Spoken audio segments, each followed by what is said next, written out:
Then get out of here, you worthless scum.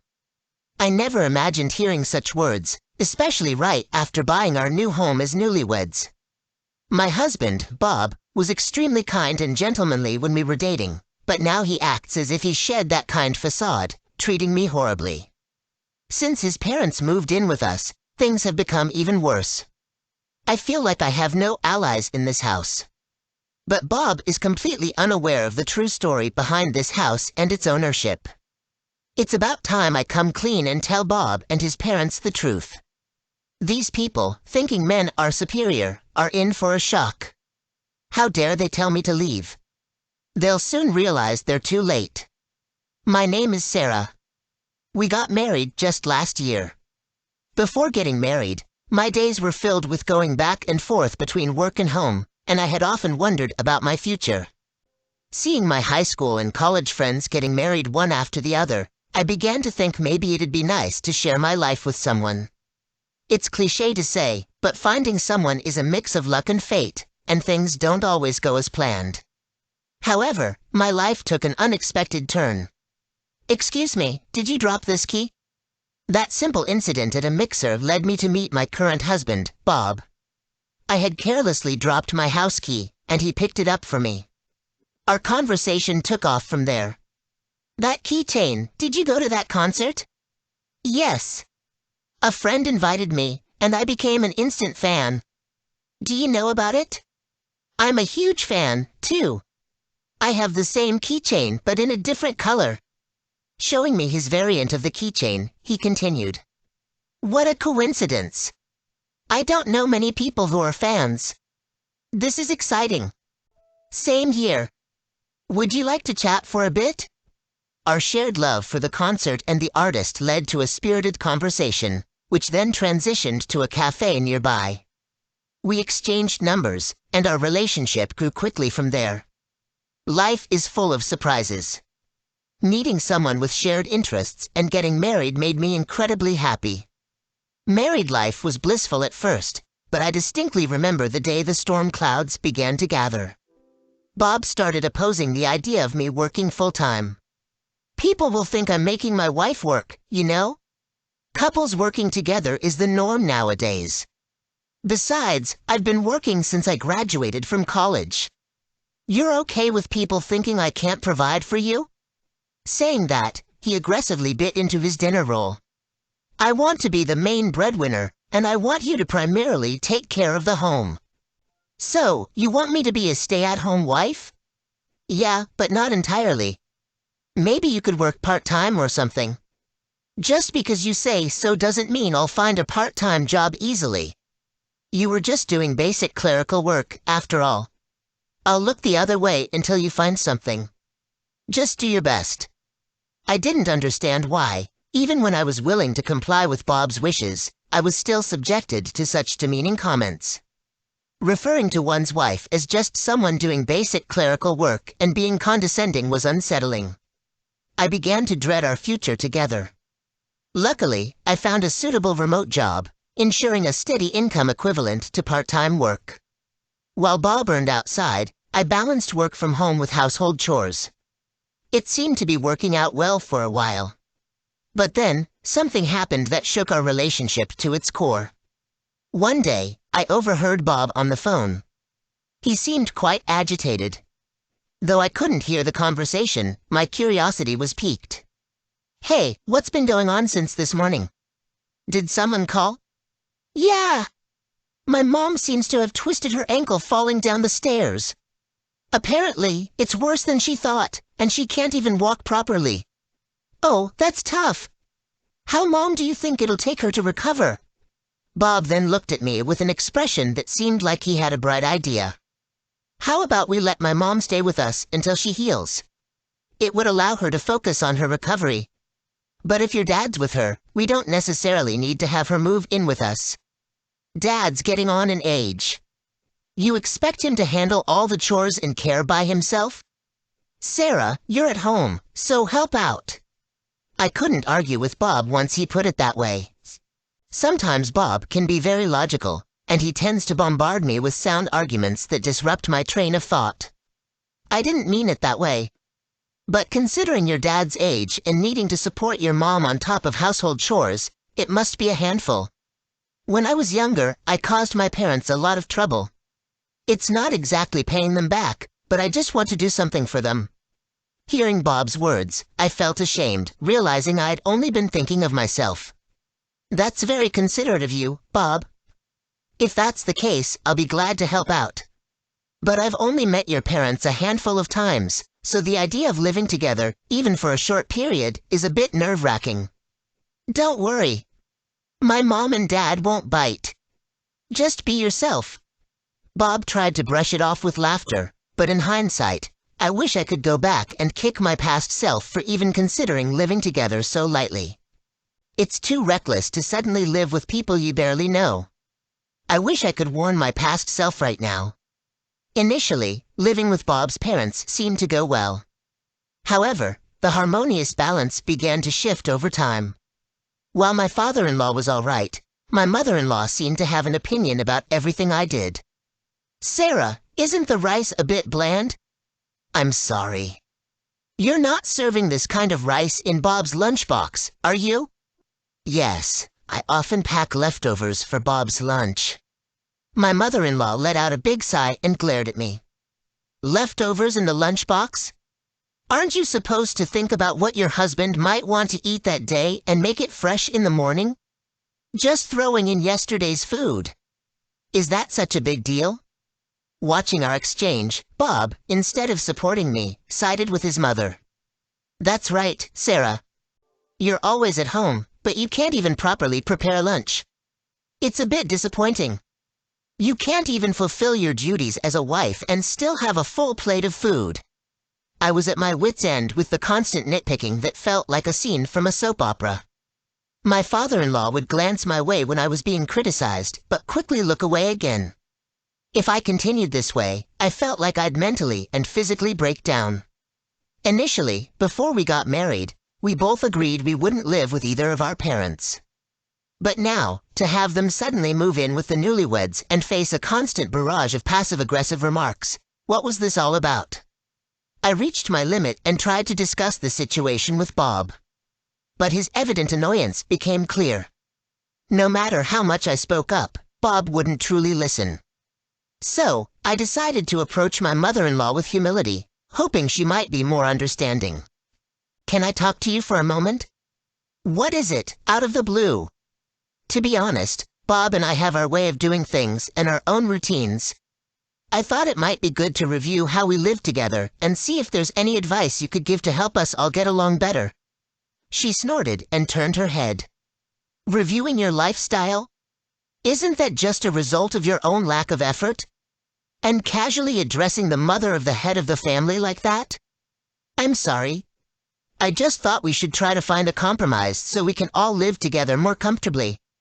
I mustered the courage to speak.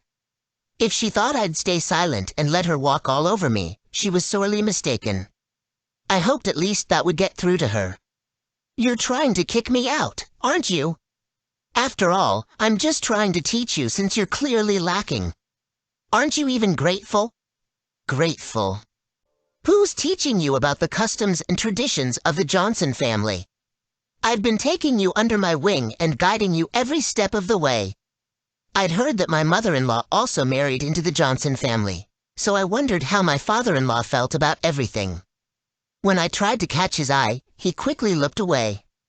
My mother-in-law, being a woman of many words, could blow things out of proportion. At first, I thought if we lived together, maybe we could at least get along a little. However, as I came to the realization that it was impossible, words just poured out of me. "I've had enough. Please leave." Just then, Bob walked in, witnessing the exchange between me and his mother. He turned to me, yelling angrily, "Well then, you get out, you good for nothing." He slammed the door open as he shouted, "Bob, when did you get home?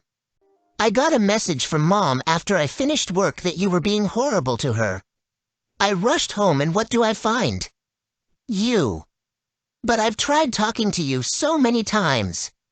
I told you I want to get along with your parents, but I just don't know how. Do you always need my advice for everything?" This is just like you, never thinking for yourself. That's why you're so useless."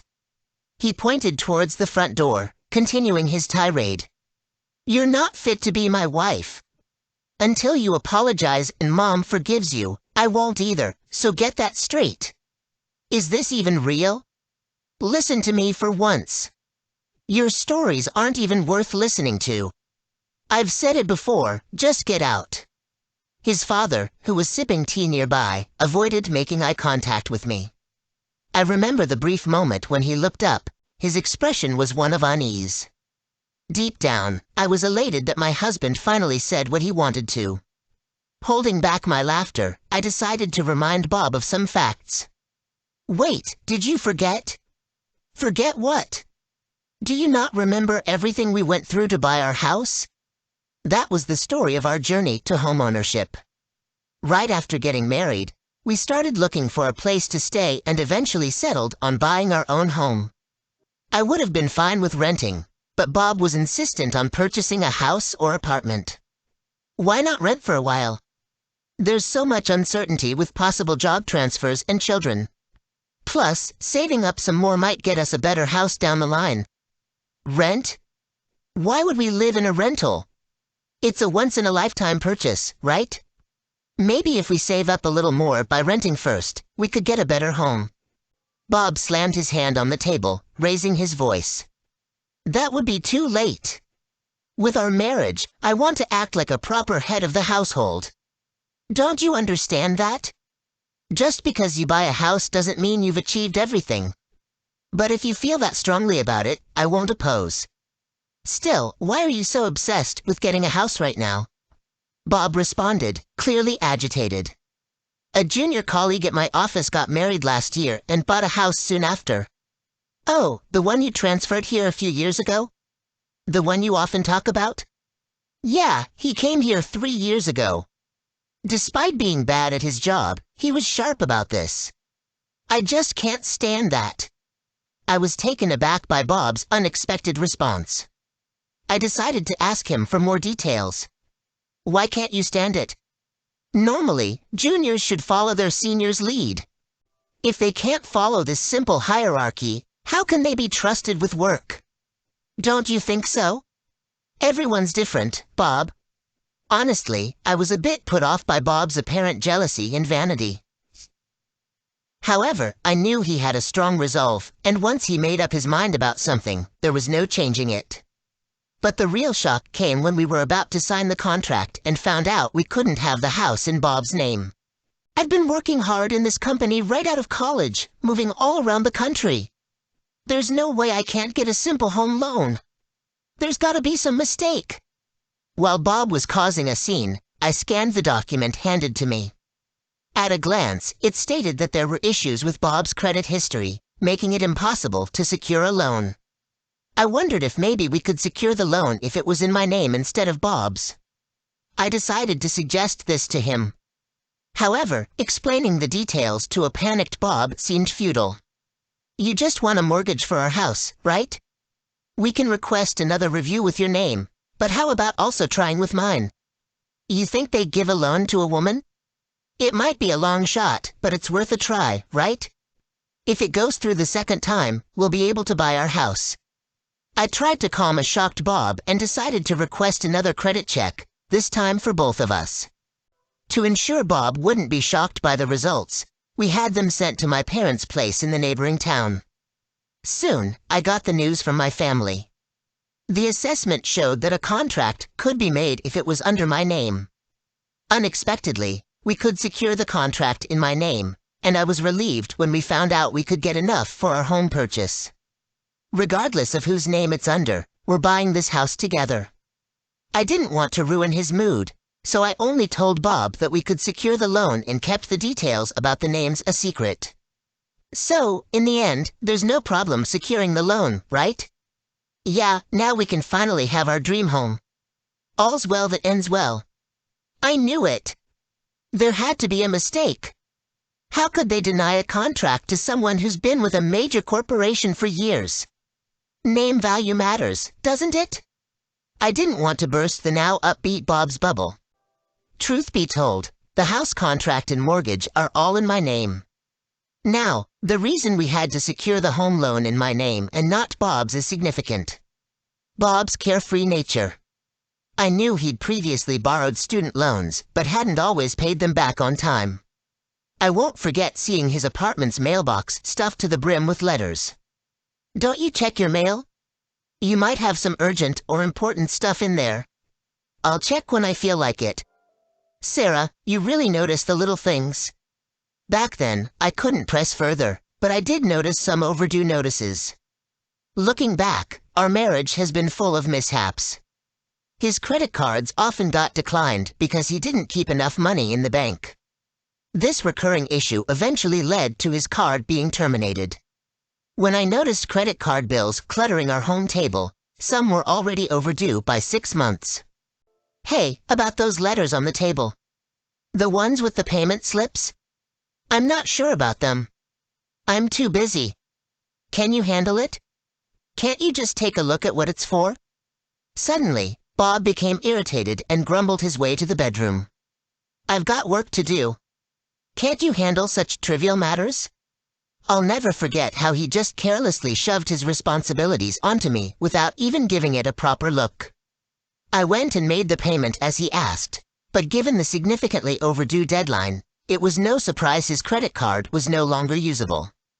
Considering the student loans and credit card debts, it's no stretch to imagine that Bob's credit history was a mess. Despite it being his own affairs, did he not remember? The words almost left my lips. Before our home purchase, Bob's carefree nature caused a lot of issues. I wonder if his mother is even aware of his credit problems and his inability to secure any loans or credit cards.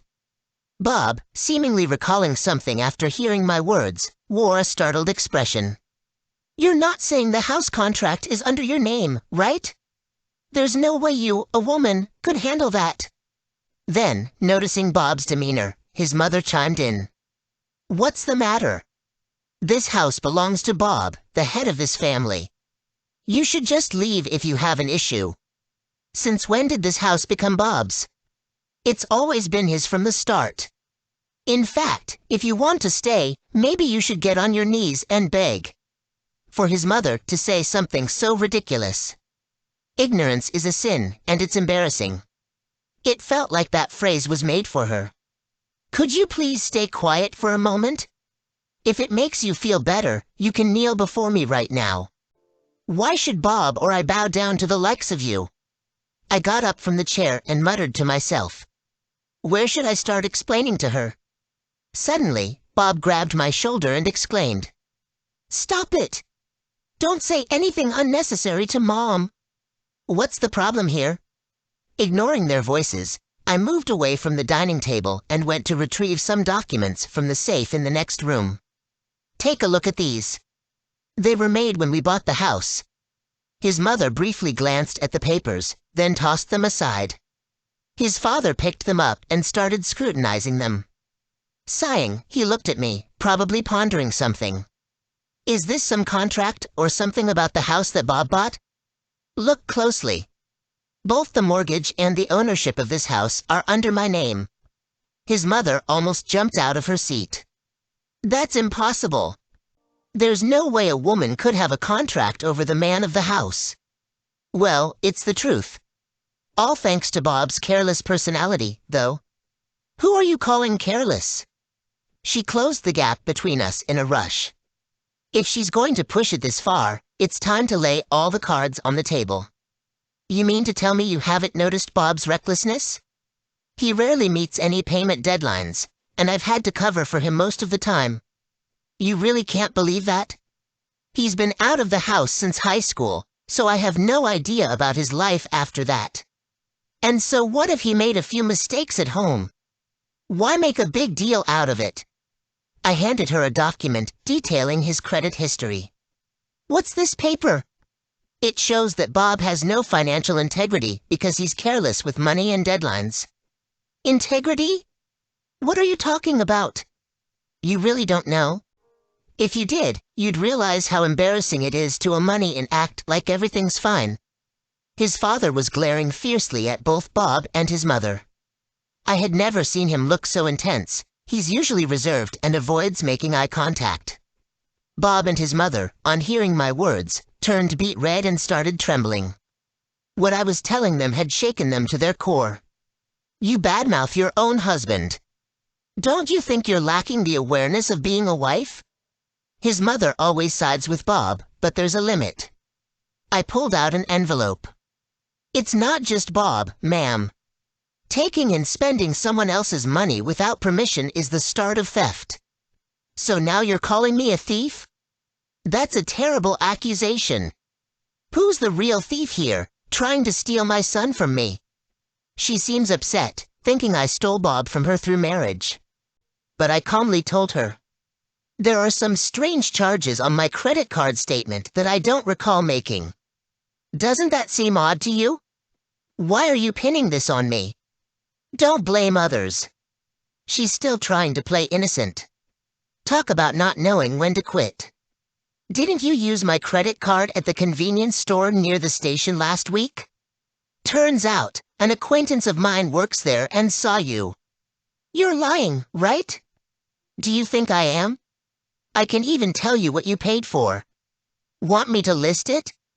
So what if I did? Bob's my son, so anything that belongs to him belongs to me too, right? Making a big fuss over nothing. You have no common sense. It's ironic that a woman with no common sense is lecturing me about it. Using someone's credit card without permission is a crime, you know. I might have just confused it with some loyalty card or something. That's not gonna cut it. My friend clearly heard what you were saying. You can't just claim ignorance. I didn't miss the way her cheek twitched. You're so sneaky, always doing things behind the scenes. Who's the sneaky one here? My friend told me you said, it's my daughter-in-law's card, so it's fine, while paying at the register. And you know, that store has security cameras. If I went to the police, they'd take action. You're gonna throw me in jail? Hearing this, Bob chimed in. We're family living under the same roof. Isn't it a bit much to hold a grudge over just a little credit card use?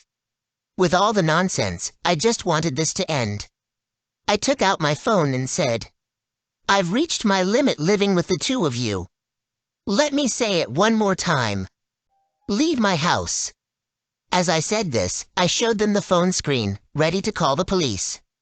If you continue to deny the credit card issue, I'll report it as theft to the police. And I can't live with Bob anymore. You're gonna abandon our marriage just like that? Aren't we supposed to support each other? I never thought I'd hear you talk about mutual support in a marriage. Fine. If you won't leave, I will. Expect the divorce papers soon. Bob pleaded, not wanting a divorce, while his mother kept muttering about the police being a bluff, and his quiet father remained silent as usual. For me, I had said all I needed to.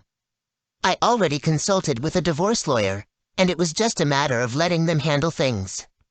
I never imagined they'd be like this, but maybe it was a blessing in disguise to see their true colors so soon. In the end, Bob and I decided to divorce. The lawyer said Bob and his mother resisted until the very end. At first, they were defiant, saying things like, I might still forgive you now and you lack the awareness of being a wife. However, as the lawyer calmly explained everything, their confidence waned. Clearly realizing they had no case, they gave in. After I moved out, Bob and my ex-in-laws continued living in the house without permission. But considering I own the house and we're no longer family, I don't owe them anything. Through the lawyer, I gave them a choice, move out soon or pay a much higher rent than market value. They chose to move out. Furthermore, having seen his wife's true colors during this debacle, my ex-father-in-law surprised everyone by filing for divorce. He had been quiet throughout, but there must have been things he couldn't overlook. Now, he lives alone using his savings, while Bob and his mother seem to be struggling. Bob tried to take care of his mother, but soon after, he faced issues at work. He had been treating a junior coworker terribly at work, which led to reprimands from upper management and resulted in a demotion. Apparently, his salary was cut and his position was lowered, it was quite a sorry state. Eventually, he resigned but hasn't found another job, forcing him to live in poverty. What goes around, comes around. After our split, I've been enjoying my solo life. Not having Bob and his mother around is such a relief. I didn't realize how stress-free it could be. Sometimes their actions still infuriate me, but I focus on my work instead of dwelling on it. Through a friend's recommendation, I started working at a new workplace and find myself tackling unfamiliar tasks every day. In this new environment, I'm also considering obtaining certifications, so my days are pretty busy. But I kinda prefer being busy. It keeps my mind from wandering, making things easier on me. On my days off, I love cafe hopping and enjoying some reading time. It makes me feel truly happy. Right now, I cherish these moments of personal joy and contentment.